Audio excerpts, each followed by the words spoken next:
నిజానికి అసలు శాంతి అంతా ఎక్కడుందంటే వదిలిపెట్టడంలోనే ఉంది. రామకృష్ణ పరమహంస ఒక అద్భుతమైన మాట చెప్తారు. వెనకటికి ఒక పక్షి ఎక్కడి నుంచో మాంసం పట్టుకొచ్చి అది ఎక్కడో ఏ చెట్టు మీదో వాలి తిందామని ఎగురుతోంది. ఆ పక్షి నోట్లో ఉన్న మాంసం ముక్క కోసం వెనకాతల బలమైన పక్షులన్నీ పడ్డాయి. అది అటెళ్ళింది ఇటెళ్ళింది, పక్షుల మధ్య నుంచి దూరింది, అటు పరిగెత్తింది ఇటు పరిగెత్తింది, ఎటు వెళ్ళినా వదలవే, ఇన్ని వెంటపడ్డాయి. అది అనుకుంది దీన్ని పట్టుకున్నంత కాలం దుఃఖం, దీన్ని వదిలేస్తే మనశ్శాంతి అని ముక్క వదిలేసింది. అన్నీ పోయాయి. అది హాయిగా చెట్టు మీద కూర్చుని వాటి అల్లరి చూస్తూ కూర్చుంది. పట్టుకోవడంలో ఇంత కష్టం, వదిలేయడంలో ఇంత సుఖం ఉందా? కాబట్టి ఒక్కొక్క చోట వదలవలసినవి వదిలేయాలంతే, ఒక్కొక్క చోట పట్టుకోవలసినవి పట్టుకోవాలంతే, పట్టు విడుపు రావాలంతే తప్ప అన్నీ నేను దాచేసుకుంటానన్నవాడు వృద్ధిలోకి రాలేడు. నీ కొడుకులకి ఏమొచ్చు? ఊళ్ళో అన్నీ నావని దాచేసుకుంటారు. ఎందుకు పాండవుల రాజ్యం వీళ్ళకి?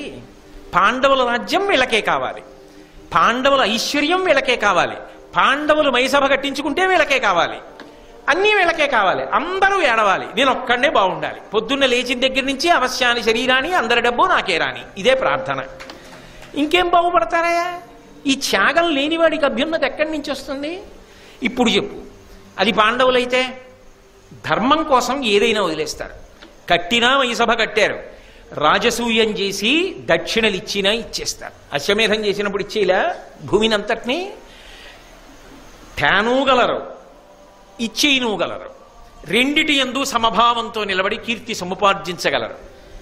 ఉందా నీ బిడ్డలకి? రాజధాని లేని చోటికి పంపించావు పాండవుల్ని, హస్తినాపురం దుర్యోధనుడికి ఉంచావు, ఖాండవ ప్రస్థాన్ని ఎలుకోని పంపించావు రాజధానిని ఇచ్చి. వాళ్ళు ఏం చేశారు?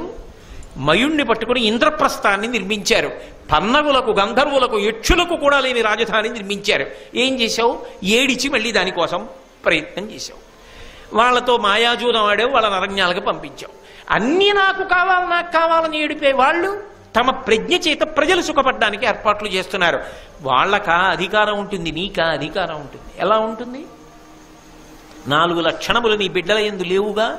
లేనప్పుడు అంతా నీ ఒక్కడవే అట్టె పెట్టుకుని పాండవులకు దక్కకుండా చెయ్యాలనుకుంటున్నాను, రేపు ధర్మరాజు ఏమంటాడో అని నంగనాచి మాటలాడి నిద్ర పట్టట్లేదని అంటావే. కాబట్టి ఏది ఎలా జరుగుతుందో వీటి ద్వారా నిర్ణయించుకో. పోని పడుకుని ఆలోచించు. నీకేమైనా పాండవుల దగ్గర బలహీనతలు కనపడితే పిలు, విదురా వాళ్ళ దగ్గర బలహీనత ఉంది కదా, నా కొడుక్కి బలం ఉంది కదా, ఎందుకు నిలబడదు రాజ్యం అని అడుగు, చెప్తాను. ఏముంది? ఏం మాట్లాడతాడు? కాబట్టి నిర్ణయం ఏమి అంటే కౌరవులు రాజ్యాధికారాన్ని కోల్పోతారు అని.